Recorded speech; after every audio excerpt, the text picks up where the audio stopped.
مفتی صاحب کیا بھائی جان آپ ذرا تمیز سے بیٹھ جائیں, ٹھیک ہے, اس طرف رخ کر کے بیٹھ جائیں آپ. بچوں میں یہ بڑی مسئلہ ہے نا, بچہ کا کبھی بھی ایک جگہ بٹھاؤ گے کبھی بھی ٹک کے نہیں بیٹھے گا وہ. اس کو میں نے اجازت دی تھی کہ آپ تمیز سے بیٹھو گے تو بیٹھ جانا, ٹھیک ہے, اب تمیز سے, شاباش. لیکن وہ بچہ بچہ ہی نہیں ہے جو تمیز سے بیٹھ جائے. اچھا بھائی, مفتی صاحب کیا توحید پرست مسلمان کو جہنم سے نکال کر جنت میں لے جایا جائے گا؟ کیا مسلمان جہنم سے نکل کر جنت میں جائے گا اور یہ کب ہوگا؟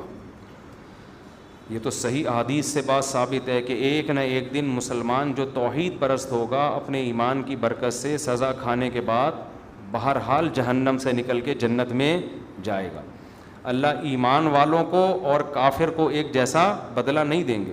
حدیث میں آتا ہے کہ جب جہنمی جہنم میں چلے جائیں گے ایک طویل عرصے کے بعد کافر جو ہے نا یہ تانا دے گا مسلمان کو کہ تم میں اور ہم میں فرق کیا ہے؟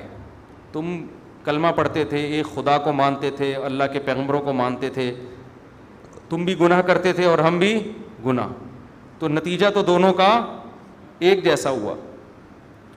تو حدیث میں آتا ہے اللہ کو غضب آئے گا اور اللہ ایک بہت بڑی تعداد صرف ایمان کی برکت سے جہنم سے نکالے گا.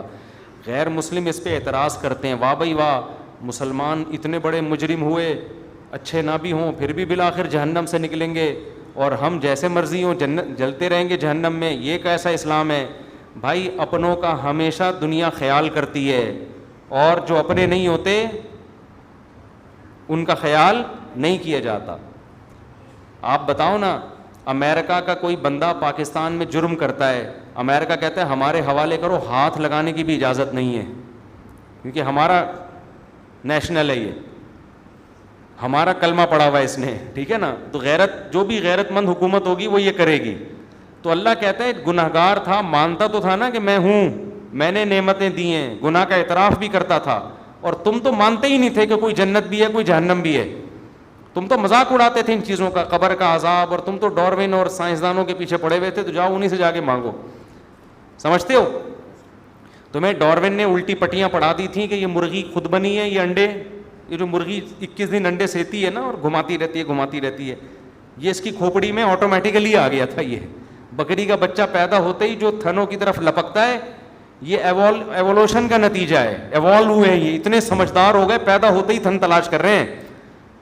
سبحان الذی خلق الازواج کلھا, اللہ کہتے ہیں پاک ہے وہ ذات جس نے ہر چیز کے نر مادہ جوڑے بنائے. ایوالو ہونے کے نتیجے میں نر مادہ کیسے بن گئے؟ کیا ہو گیا بھائی؟ یہ سائنس اتنی ذہین ہے, نیچر اتنی ذہین ہے کہ ہر چیز نر اور مادہ میں ڈیوائڈ ہو گئی ہے, پھر ان کا ملاپ ہوتا ہے, بچے پیدا ہوتے ہیں. یہ ایوولوشن کا نتیجہ نہیں ہو سکتا کہ کسی نے بنایا ہے. تو ہم تو بھائی اس بنانے والے کو مانتے ہیں کہ مرغا مرغی خود نہیں پیدا ہوئے, اس کے نتیجے میں انڈا آٹومیٹیکلی وجود میں نہیں آ رہا. اس انڈے میں ایسے سافٹ ویئر کہ مرغی انڈا دینے سے پہلے چھپتی ہے کہاں جا کے دینا ہے, اس کو پہلے سے پتا ہے کہ یہ انڈے سے کیا نکلے گا, بچہ نکلے گا, حالانکہ اس نے کسی سے سیکھا نہیں ہے. ایوالو اگر ہو رہی ہیں چیزیں تو باڈی میں تبدیلی آئے نا, کھوپڑی کہاں سے اتنی ترقی کر رہی ہے؟ بتاؤ کسی کو ہنر سکھائے بغیر خود کوئی سیکھ لیتا ہے؟ ڈرائیونگ کی سیٹ پہ بٹھا کے چلوانا پڑتا ہے تو جا کے انسان ڈرائیونگ سیکھتا ہے, جو بالکل سادہ سا کام ہے. مرغی نے انڈوں کو 21 دن بیٹھ کے سینا کہاں سے سیکھ لیا, اور اس کو یہ بھی پتا ہے اس کو کیا کرنا ہے, یہاں سے بھی پکانا ہے, اب یہاں سے بھی پکانا ہے اس کو, ٹھیک ہے نا. اور ایسے قربانیاں دے کے بچے نکالتی ہے, پھر ایسے ان کی پھر دانا توڑ توڑ کے ان کے منہ میں ڈال رہی ہے, پہلے ان کو کھلاتی ہے پھر خود کھاتی ہے. یہ سب چیزیں ایوولوشن کا نتیجہ نہیں ہے. تو جو کہتے ہیں ایوالو ہوا ہے سب کچھ, اللہ کہے گا جاؤ اس فطرت سے ہی اپنا بدلہ لو. ڈاروین تمہارا باپ, وہ تمہیں بتائے گا جنت کیا ہے اور جہنم. جو اللہ کو مانتے تھے کہ یہ سب کسی کا پیدا کردہ ہے, اللہ کہے گا آج جنت انہی کے لیے ہے, ان کے علاوہ کسی اور کے لیے نہیں ہے. تو جتنا اچھا عمل کر لو, جنت بنائی اللہ نے ہے, تو اس کو نہیں مانو گے تو وہ پہلی شرط ہی نہیں پائی جاتی.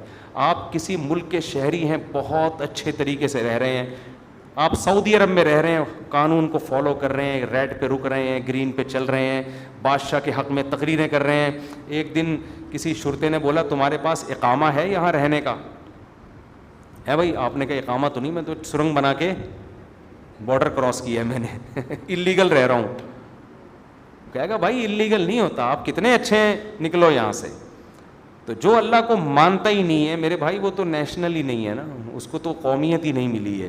اللہ کہتے ہیں تم تو باغی ہو, تم آؤ میرے پاس, تمہارے جتنی نیکیاں ہیں ان کی مثال پہاڑ کی راکھ کے پہاڑ کی ہے, دیکھنے میں بڑی لگتی ہیں, ان کا وزن کچھ بھی نہیں.